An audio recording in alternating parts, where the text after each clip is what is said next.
Hi, welcome to another edition of The Hot Seat. I'm your host, Eric, and with me today I have a very special guest, Ivan LaBianca. You got it right. You got it right. Welcome. Thank you. Thanks for coming in. Pleasure to be on the hot seat. Why were you here today?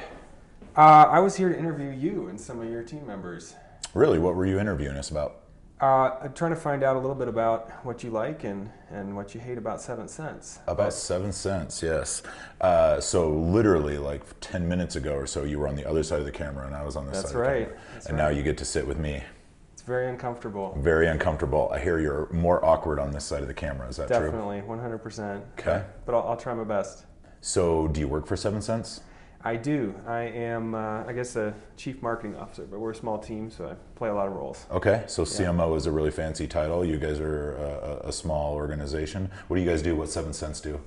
So 7 Cents basically helps marketers and salespeople reach their customers at the best time through email. And then we also are working a lot now around helping you with deliverability and frequency to make sure that you're not clogging people's inboxes up and ending up in the spam filter, that sort of thing. Cool. Yeah. Cool. So email send time optimization software. That's right. Okay. Awesome stuff. How are you? How'd you end up at 7 Cents? So that is kind of a long story. So my brother. We'll make it a shorter one. We'll make it a shorter one, but. I have my brother actually wrote a lot of the 7 Cents software. Oh, your brother's at 7 Cents also. My brother is also at 7 Cents. Your brother's name Eric? That's right. I've met Eric before. He's a smart guy. And so I actually, my background is in photography, but I've worked in sales in the past. I've done some marketing, obviously. Have a fair amount of experience. Photography is very much about digital marketing.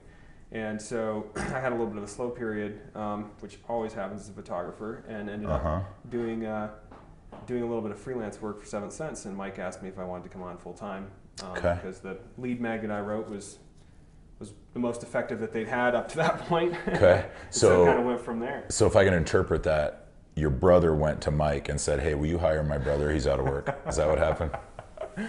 No? I hope not. I hope not. So we don't know. I'll have to ask Mike and Eric about that. Okay, good. So what did you do before that? I heard, let me qualify this. I heard you have a checkered background in photography and journalism and things like that. I've heard you've been on some serious adventures. Checkered background, wow. Checkered, checkered. What can you tell me about your background? Like, I've heard you've traveled all over. I heard maybe you were potentially affiliated with Omar Gaddafi.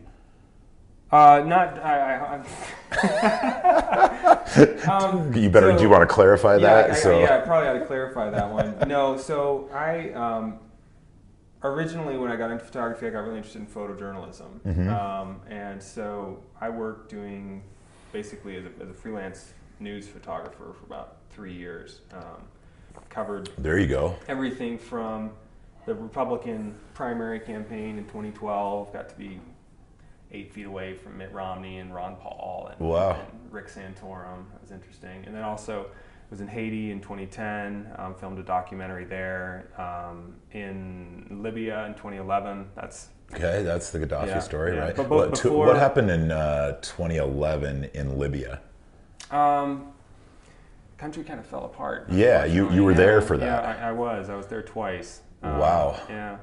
And when I went in, it was kind of an interesting situation because they're really, like, when you went up to the border, I went in from Tunisia, which is on the western side, and I went there because there was basically no news coming out of western Libya. There was all this news coming out on what was happening in Benghazi, and people were going in from Egypt. And I was like, I wonder what's going on the other side. I'm going to go to Tunisia.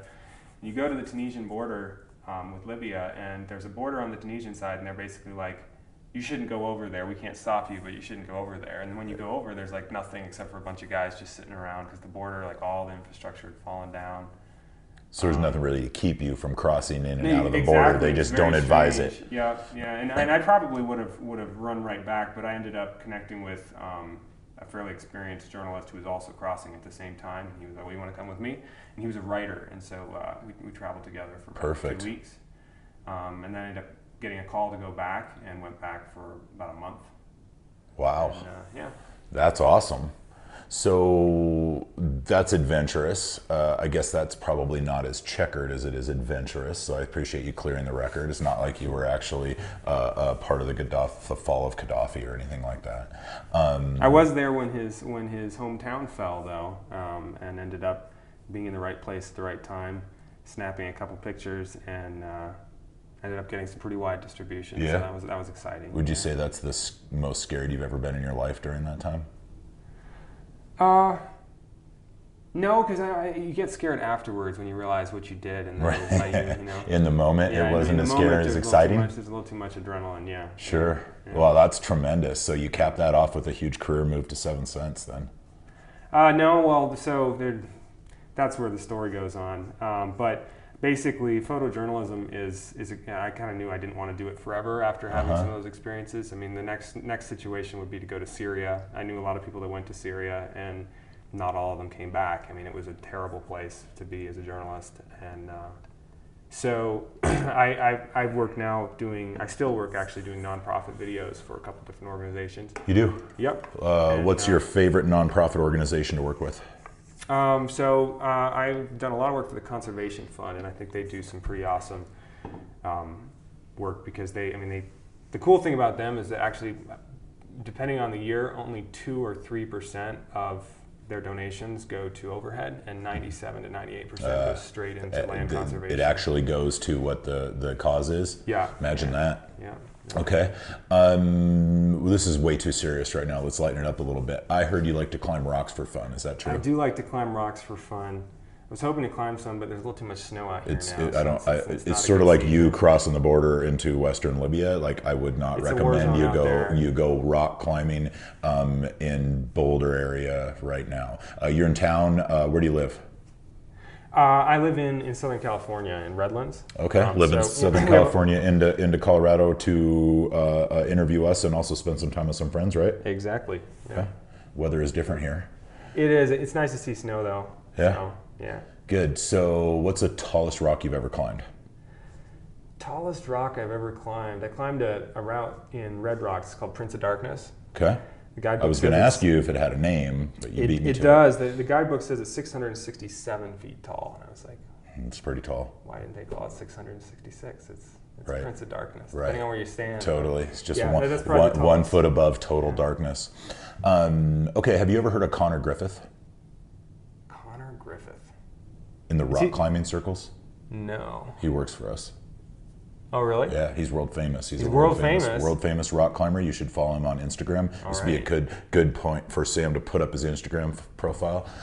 Connor is our world famous rock climber. We have got maybe about a half a dozen rock climbers in the office. Wow. So they actually do some climbing. I think they got an event they're doing next week, indoor climbing and stuff like that. Yeah. Yep. So we got a good little rock climbing in Golden?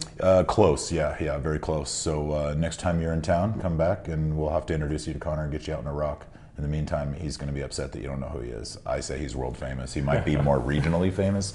Maybe that's why you don't know him, since you're in California. It's technically outside of the region. All that stuff said, it sounds like you've had a tremendous life. You do a lot of cool stuff. You've been on some adventures. Like, what's next? What's your next adventure? Next adventure? Well, I keep telling myself I need to go do big wall climbing in Yosemite. Yosemite, yeah. We'll see though. Okay. You have to learn how to aid climb and how to haul stuff. Sounds like a lot of work, but sure. It'd be pretty cool. What brand of climbing rope do you use? I think the one I've got right now is a Blue Water. Blue Water. Yeah. Does that mean anything to you? It does. Yeah. One of our clients at Deuter, Jenny Fisher, is a Blue Water Pro. Really? Yep. Wow. She's also world famous. She just went on an amazing adventure to China, literally building courses, whatever you call those things. So yeah, she was route setting. Yeah, route setting. For competitions or something. Yeah, for something you'll have to. Very cool. Well, have to check her out for sure. Today. Yeah, for sure. Also, we have a client called Sterling Rope. Have you ever heard of Sterling Rope? Yes, I've had Sterling ropes too. Awesome client, awesome company. None of them broke. So. You should. Well, there you go. That's a good endorsement. You should strongly consider Sterling Rope for your next rope purchase. I usually go on and see what's on sale and what's not crap. Smart, and it's not like your life's on the line if the rope breaks. might as well save a few bucks, right? Like, let's get a discount. Hey, life's short. Very true, especially if you get discounted ropes. Ivan, you've been a great guest today, man. It's good to get to know you a little bit. Hopefully, audience appreciates such a power guest as we have here today. To really cement yourself as a power guest, you've done great on camera, by the way. You look totally comfortable. To cement yourself as a power guest, you really got to hit it off hard at the end. You got to give me an inspirational quote, a piece of feedback, Oh boy, like some sort of great this question is the part for where me it that I've blows up. never heard. Yeah, like this is the part maybe where you come in third when you could have had first. What do you got for me? You got anything to leave me in the audience with today? Any sort of inspiration? An inspirational quote? I mean, you don't have to memorize a quote. Just inspire us. It could be your own quote. You can make it right now.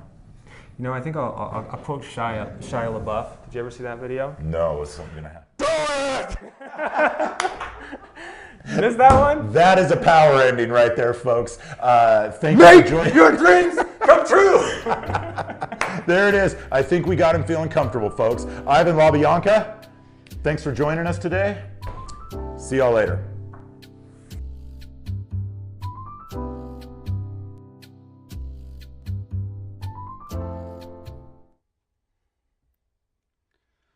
Do it! Just do it! Don't let your dreams be dreams. Yesterday, you said tomorrow. So just do it! Make your dreams come true! Just do it! Some people dream of success while you're going to wake up and work hard at it. Nothing is impossible. You should get to the point where anyone else would quit, and you're not going to stop there. No, what are you waiting for? Do it! Just do it! Yes, you can! Just do it!